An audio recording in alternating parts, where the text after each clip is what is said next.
اور ساڑی مریم آج کہہ رہی سی بھی میں گیت بھی گا لینی سا، میں سنگر سا تے میں میوزک بھی چلا لینی سا، اور گرجے چ لگی سی اور بولو ہو ہوں جو کہندی میں مذہبی گھرانے دی عورت ہاں۔ میں تے جننے تسی بیٹھے جے گل سچی کرنا ہونا، اچھی بولو۔ انہیں گرجے جے خطاب کیتا تو انہیں کہا جی میں اگلی لین چ بہ کے گاگو بھی لینی سا، تو بولو کی میوزک بھی ہن کئی دی پارٹی دے بیٹھے نے چوپنے ہن بھی ایک ہی بن گیا۔ اور بھائی میں تے مسیتے ہیں نا، میں کہے دی پارٹی دا تے نہیں نا، سیدہ فاطمہ تو زہرا علی پارٹی دا ہے نا، کہ میرے نبی دی بیٹی دے کفن تے بھی غیر دی نظر نہیں پئی۔ تے تہاڈیاں پارٹیاں تانوں مبارک تے سانوں مدینے والا مبارک۔ میں تانوں ایک گل سمجھاؤنی سی طریقے نال کہ جیڑے والے سن لو تے آندے نال امام مالک بیٹھے نے تے انہاں کیا جی، انہاں کہا یار دو چار مولوی پالو تے جبری طلاق دا انہاں کو فتوہ لے لیے۔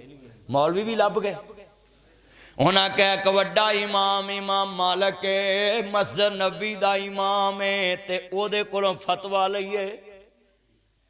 امام صاحب تک گل پہنچی جی جبری طلاق دے حق چ فتوہ لینا۔ امام مالک نے 40 سال نبی پاک دے مصلی تے امامت کیتی سی، کنے سال؟ امام مالک کہندے نہیں، ہون جان جاندی تے جائے، عزت جاندی تے جائے، پر ہون آج وقت آ گیا پیغمبر دے دین تو عزت کمائیے تے آج پارا دین دا ٹائم آ گیا۔ حضرت امام مالک دیاں اکھاں ٹل پیاں، دل گردے نو چھا دتی، وقت دا امام ہے، 40 سال نبی کریم دی مسجد دا امام ہے۔ میں صدقے جاواں مدینے دے بچے دے دل وچ امام مالک دا احترام ہے، حاکم وقت دے دل وچ بھی احترام ہے۔ آج مسئلہ آج ہی پیدا ہو گیا کہ جبری طلاق امام مالک کو فتوہ لئیے۔ امام مالک کہہ دے حاکم وقت تک میرا فتوہ پچاؤ، جبری طلاق کل بھی حرام، اج بھی حرام، قیامت تک حرام ہے۔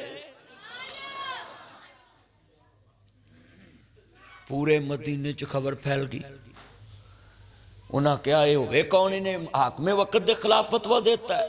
انہاں گدے تے باتا امام صاحب دے منہ تے سائی مالتی۔ حضرت صاحب تاریخ نے لکھیا ہے جدو مدینے دی گلی چی امام مالک نو گدے تے سوار کر کے پڑھایا، امام اپنے منہ تو سائی پڑھا کر کے کہہ دے لوکو میں مالک بنا نہ سمجھ، میں مالک جے نبی دے مسلے دا امام ہے دے میں دستا ہے جبری طلاق کل بھی حرام اج بھی حرام، میں حدیث رسول دے خلاف فتوہ نہیں دے سکدا۔ لوگو اس بادشاہ دا کوئی نام نہیں جاندا تے امام مالک دا نام اج ناصر مدنی لے رہے۔ میں سوال کر لگا ہے ارے ساڑھے نمازی نے نا بیچ پارٹی بازی والے ایڑے مولوی نے تانوں کی لگے حکومت دے خلاف گل کرن لگے ہیں؟ سنو چمچا گیری چھڑ دو، امام مالک اگر حاکم وقت دے سامنے نہ کھلوندے اج کسی دی عزت محفوظ رہنی سی؟ لوکاں جبری طلاقاں لے کے جبری طلاقاں دے کے تے لوکاں نے اپنے گھر وسائی ہونے سی تے نویں بڑھی کری ہونی سی جدی مرضی ہونی۔ سندھ وال چلے جاؤ جبری طلاقاں نہیں ہوندیاں، سندھ وال چل جاؤ جدی تھی جوان ہوندی ہے جڑا مرضی وڈیرا پھڑ لیں۔ آج بھی جا کے ویکھو بلوچستان دے حالات ویکھو، سندھ دے ویکھو، یہ تے پاکستان ہے ادھر ہندوستان جا کے ویکھو، آج بھی غریب دی عزت محفوظ نہیں۔ 2024 مکن والا ہے، بولو تے جدید دور ہے پر عزت محفوظ ہے؟ تے امام مالک دے دور چ بولو حدیث رسول واسطے امام مالک اگر نہ کھڑے ہوندے تے بولو آج حدیث واسطے کسی نے کھڑا ہونا سی؟ قرآن واسطے کسی نے کھڑا ہونا سی؟ امام العصر حضرت علامہ احسان علی ظہیر شہید رحمت اللہ علیہ کو کسی نے کہا کہ آپ کیوں اس طرح کرتے ہیں، جب سارے مولوی ایک طرف ہے تو آپ بھی آ جائیں؟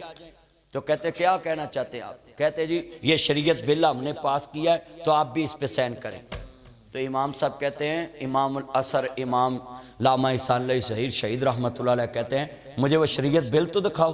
کہتے جی لاؤ، دیکھا نا تو اس میں کتنی خلاف رسول خلاف حدیث باتیں لکھی۔ تو کہنے لگے علامہ احسان اگر آپ کو شریعت بل پہ اعتراض ہے تو اس سے چینجنگ کر لیں۔